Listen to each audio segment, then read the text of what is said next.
What the hell are we doing? Dodge stuff. Like an absolute sucker. So I'm not gonna lie, it's been a few weeks since I brought this thing home. It has since snowed and melted, and now the car cover is she's froze right onto it. So if you happen to be new here, this is a 68 satellite. It's got a 3D3 727 8 3/4. It needs floors, quarter panels, all sorts of love, but it is a nice kind of original-ish car, complete, last on the road in 1976. So we're gonna resurrect this thing. If you're into old Dodges, subscribe to the channel, tell your Dodge friends. I know you guys travel in a pack. I'm gonna crank up the heat, go inside, relax a little bit, because I just dragged this thing in. I'm cold. So we'll let her melt a little bit, take this fine cover off. We'll look at it up close. This is the first time it's actually been in my garage, or probably any garage, in 40 years.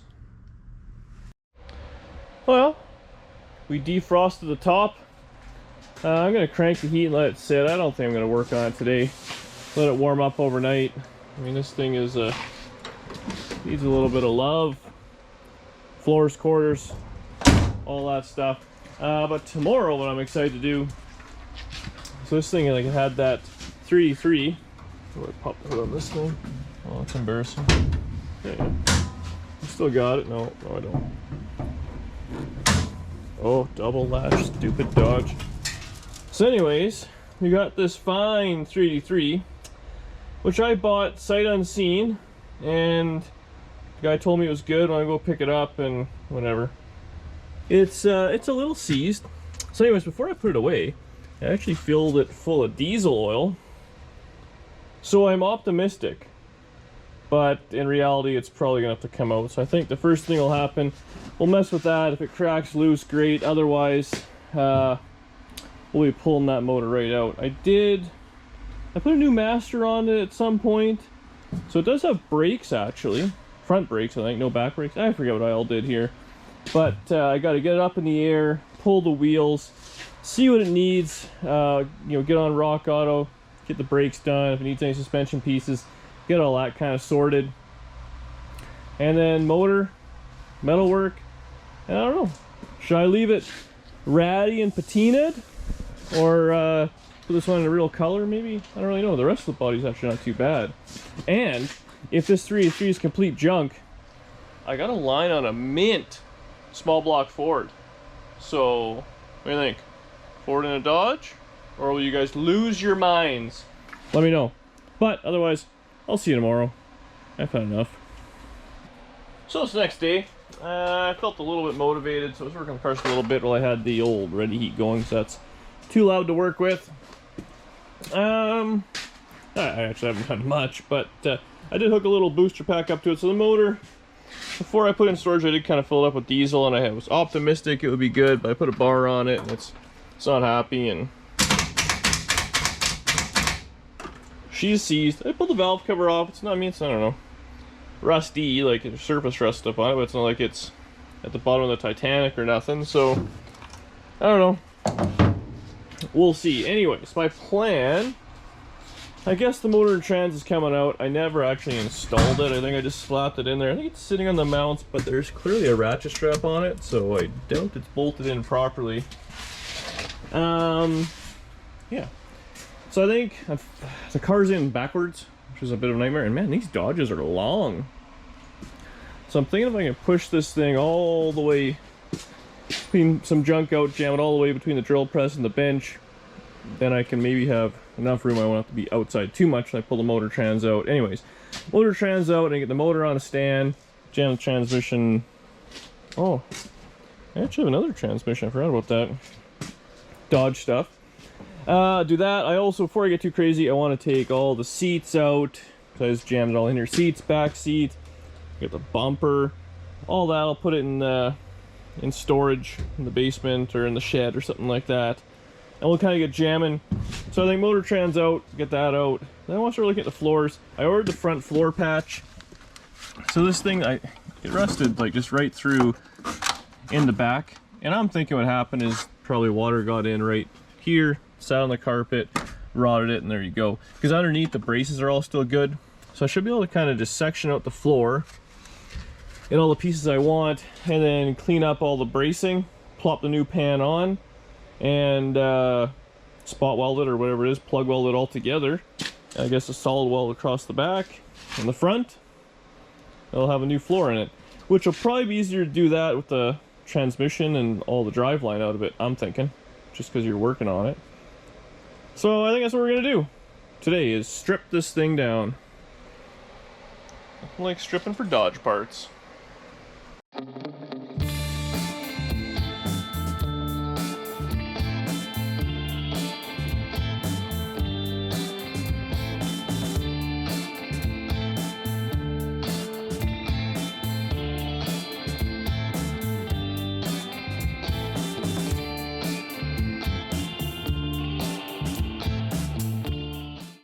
So here is the situation.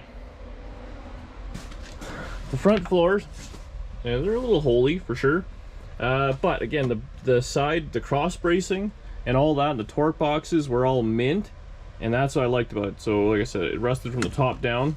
The back of the driver's side is actually no issues whatsoever as far as I'm concerned. Trunk floor, it's a bunch of surface rust. I actually pressure washed it before I put it away, but it's fine. Just wire wheel it and paint it. The passenger side is where it gets ugly. So we got rust at the front, kind of rust in the middle, rust under the seat, and then the back pan. And when I bought the full pan, which goes from that seam to this seam, because it was actually cheaper to buy the full pan than it was to buy just 3 patch panels. So I thought, oh, I'll buy the whole thing and then I'll quarter it up and use what I want. But now, since I've done that 56 full floor, I think it might be easier just to kind of cut this all out, clean up the braces, set the new one in, plug weld it wherever I got to, and then just seam weld it front and back, and then just seam seal over it, because that's clearly all they did from the factory's goop on seam sealer. I think that would look the nicest, but it would be, I don't know. I guess I gotta think on that. If you guys have any advice, feel free to let me know. But I think that's where we're gonna leave it here. I mean, I'm not doing anything else in here.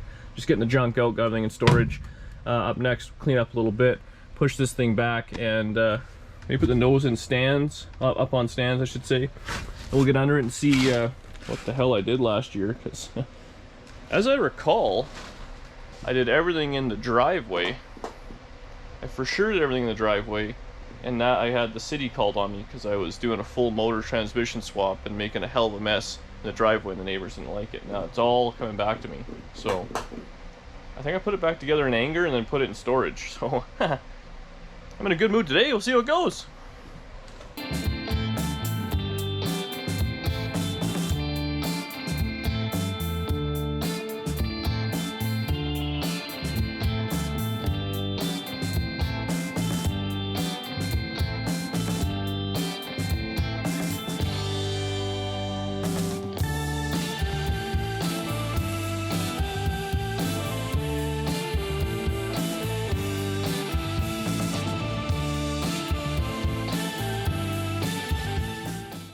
All right, well, so I jammed this thing way far back in the garage.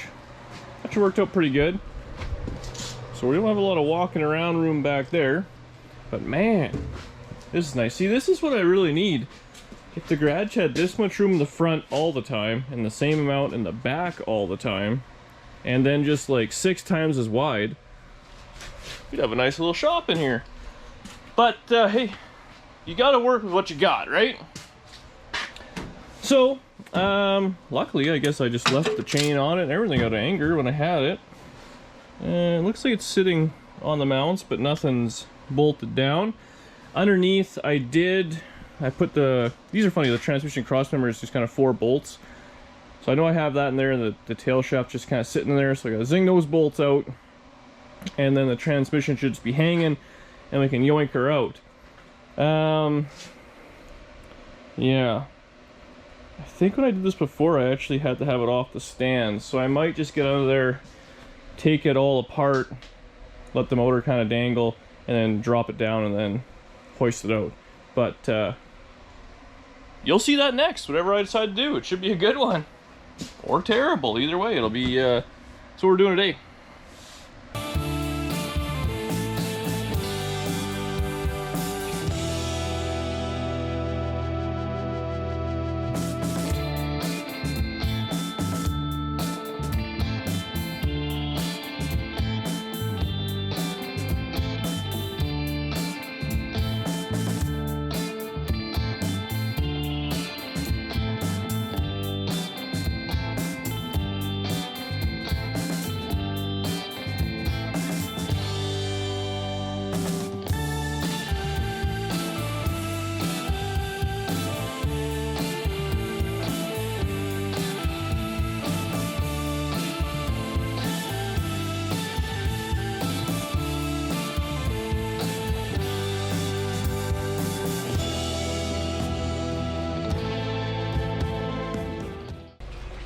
Alright, well, just drain it all out. So, like I said, this thing was just full of diesel. So, let her drain out. I might just pull the pan off while it's up in the air here. And we'll see how ugly it looks inside. I'm optimistic that it's complete garbage.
Neighbor stopped by, turned the camera off, and I forgot to turn it back on.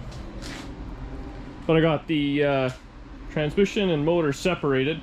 Now again, because obviously the motor wouldn't turn over, the transmission had to come off while the torque converter stayed on the motor. And I struggled getting this transmission off, and well, turns out I'm an idiot. Well, I'm just not a Dodge guy. The starter was held on with a stud. Well, I don't know, I guess I was trying to get it out and it was, ouch. I didn't take it started right out, it was a pain with the exhaust. I was like, oh, I'll just slide it away. Well, I guess I had it all jacked up against the stud, and I actually ended up tracking the starter and breaking it. But once I did that, it came out no problem. So lesson learned for next time. But, whew. So I guess we'll put this thing on the stand. So I pulled that out of the snowbank. So we'll put the motor on the stand, we'll tuck the transmission maybe outside, I don't know. And we'll pull the pan off this thing, see how ugly it is underneath, and determine if I'm going to try and get this thing unstuck or if I'm just going to straight give up on it. But either way, we'll make a plan, and then, you know, actually, the floor pan for this thing I have in my storage unit, and I forgot. So I got to go get it, because before I start hacking and cutting, I want to make sure I have the pan so I know what I can and can't cut out, just for ease. But we can get this kind of dialed together, pull the car ahead, do a little bit of cleanup, and put her up on stands, and then probably finish her off, and then we'll see what happens in the next video. I'm thinking floors. Ugh. Alright, got her on the stand. It's an absolute disaster in here, but I want to see what this thing looks like underneath, because it will determine, I guess, if I'm going to try and fix it. I have a line on a 440, which be more money, but whatever. What do I pay for this motor? Obviously it was too much because it was supposed to be a runner, but I don't know. I can get a 440 for $1,000 or something. I have the other transmission, which I think might be better suited than the one that came with this motor. I don't know. Let me know in the comments. Do I try and... I'm not rebuilding anything. I'd be trying to get it unstuck, slap it back together, and I kind of rather just get a runner, slap it in. You Dodge guys know better than me. This isn't just you can put anything in there. Alright, moment of truth. I am glad I did pressure wash this thing so it wasn't quite as spongy. Alright. Survey says... Huh.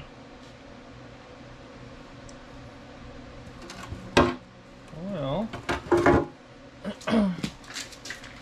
that's, well, it's not great. Look at this. Holy moly. The pickup was indented in the sludge.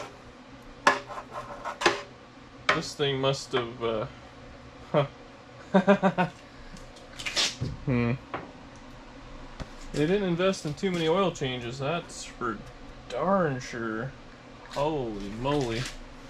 Alright. What else we got going on in here? I'll give you guys a little tour. Well, I mean, nothing's clearly broken. Well, it wouldn't turn over. So it's definitely just stuck, which is a pain. Like I said, the pickup, you can still see it was sitting right in the sconge. So that's lame. Alright, we'll flip this thing over. I'll pull the cylinder head off, see what we find.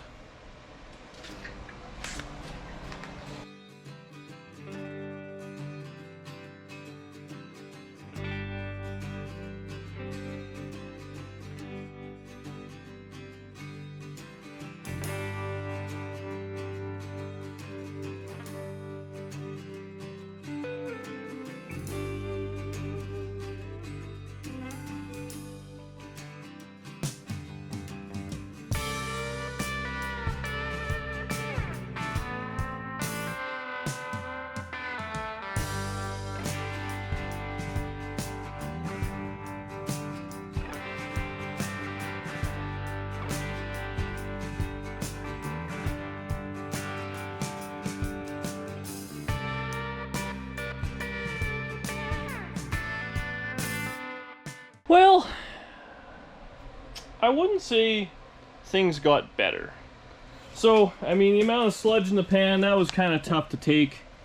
Obviously, this thing was not very well maintained, but I was still optimistic. You know, pulled the valve covers off the cylinder heads, had a little bit of rust on them, but it wasn't terrible. I had the one head off, and you know, there's some significant ring ridge. There's no bones about it. I mean, it'll catch fingernail. It's wasted. This one hole, my light, it definitely had water in it. No bones about it. And I was like, okay, well, we'll see, we'll see. And I kept working my way around. I mean, look at all these push rods. Like, I'm pretty sure they're from the Titanic. And well, this is where I became defeated. That side's mangled. This side, same thing, full of rust and water the whole way around. So those both aren't good. And then if you get in there, look, I'll show the camshaft is rusty. Like the whole, Unfortunately, the old Dodge guy wasn't quite as honest with me as I would have liked, which is a bummer. But hey, shame on me, right? I trusted him. That's what happens when you buy a motor sight unseen, I guess. Lesson learned. So, I think that's where I'm going to leave it for now.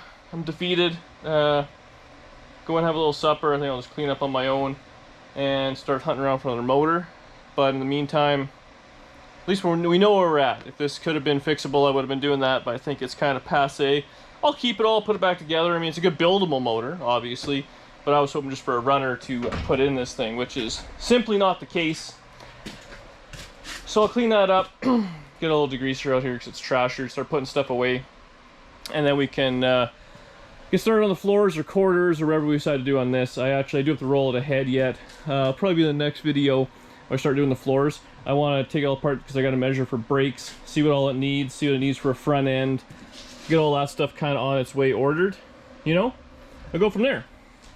But yeah. Anyways, if you enjoyed the video, subscribe to the channel. Please tell your friends. At this point now, I need every ad dollar I can get because Dodge stuff is, well, it ain't cheap, as it turns out. But I'm excited to start working on it. Leave a comment. I love the comments. Like the video. Share it. All those things. And I will see you guys on the next one. Hopefully things will... Well, it can't get any worse. Well, unless I buy another motor in the same shape. But let's hope that doesn't happen. Alright, see you guys in the next video.